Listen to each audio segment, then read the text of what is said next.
মই মান্নি মোৰ চৰকাৰ আন এটা ভিডিঅ'লৈ আপোনালোকক স্বাগতম জনাইছোঁ। ভিডিঅ'ৰ আৰম্ভণিটো দেখি আপোনালোকে গম পাইছে চাগে মই নাৰিকলৰ লাড়ু ৰেচিপি লৈ আহিছোঁ আপোনালোকৰ ওচৰলৈ। সাধাৰণতে নাৰিকল লাডু সকলোৱে বনাব জানি তাতে অকণমান 19-20 হয়। কেনেকৈনো ঢকঢকীয়াকৈ নাৰিকলৰ লাড়ু বনাব পাৰে মাত্ৰ 2টা সামগ্ৰীৰে তাৰে ৰেচিপিটো লৈ আহিছোঁ আপোনালোকৰ ওচৰলৈ। একেবাৰে উজু প্ৰচেছত মই আপোনালোকক দেখুৱাম। প্ৰথমতে নাৰিকলখিনি ক'লা অংশ গুচাই লৈ এয়া মই মিক্সিত পিহি ল'লোঁ। মই 2টা নাৰিকল লৈছোঁ আৰু মই চেনিৰ জোখটো দি দিছোঁ। চাওক, মেজাৰিং কাপেৰে মই দেখুৱাম আপোনালোকক 250 গ্ৰাম ধৰে আৰু চাহ খোৱা কাপেৰে ইয়াত 1.5 কাপ চেনি ধৰে। মানে মেজাৰিং কাপেৰে মই 1.5 কাপ চেনি ল'ম 2টা নাৰিকলত।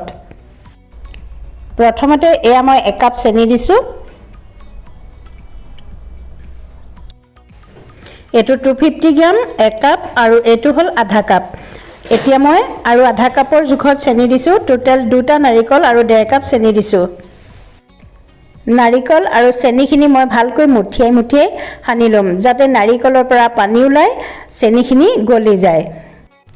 এনেকৈ নাৰিকল আৰু চেনিখিনি সুন্দৰকৈ মিলাই ল'লে পিছত লাড়ু বনাবলৈ অতি সহজ হয়। এয়া ভালকৈ মিলাই হৈ গ'ল। এনেকৈ মই প্ৰায় আধা ঘণ্টামান ঢাকি ৰাখিম আৰু আধা ঘণ্টাৰ পিছত মই ইয়াৰ লাড়ু বনাবলৈ লৈছোঁ।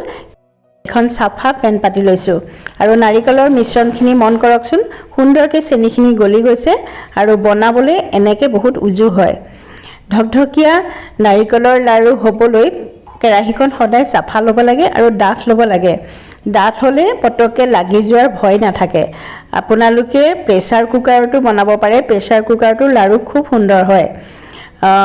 যাতে আগতে ভাজি বা আঞ্জা বনোৱা কেৰাহী হ'ব নালাগে। যদি আগতে আঞ্জা ভাজি তেনেকুৱা হালধি তেল মছলা থকা কেৰাহী হয়, কেৰাহীখনে তাৰ ৰংটো শুহি লয়, পিছত লাড়ুখিনি অকণমান হ'লেও ৰঙচুৱা হয়। সেইকাৰণে যিমান পাৰে চাফা কেৰাহী ব্যৱহাৰ কৰিব লাগে। আৰু গেছটো মই এতিয়া মিডিয়াম ফ্লেমত লৈছোঁ যিহেতু নাৰিকল আৰু চেনিখিনি এতিয়া ঠাণ্ডা হৈ আছে। যেতিয়া অলপমান তাপ আহি যাব তেতিয়া কিন্তু মই ল' ফ্লেমত বনাম। মই হাত নেৰাকৈ লৰাই আছোঁ।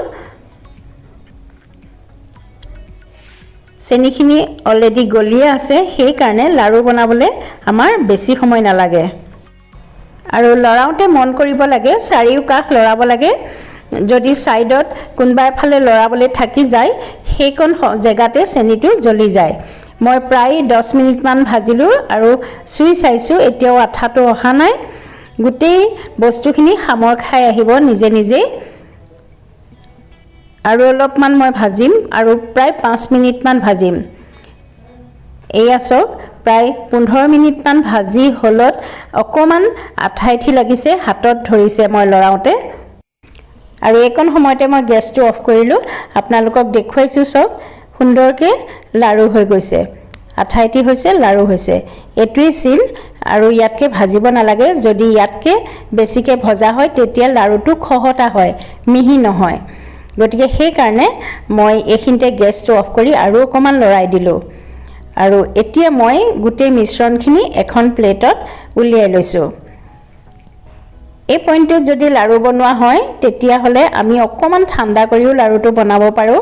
হাতত গৰম ভাৱটো বেছিকৈ নাহে বা হাত নুপুৰে আৰু লাড়ুটো খহটা নহয়। আকৌ এবাৰ কৈছোঁ, নাৰিকলৰ যদি পাগ ইয়াতকৈ বেছি হয় তেতিয়া লাড়ুটো বেছি খচখচীয়া হ'ব আৰু বহুত খহটা লাগে, দেখিবলৈ মিহি নালাগে।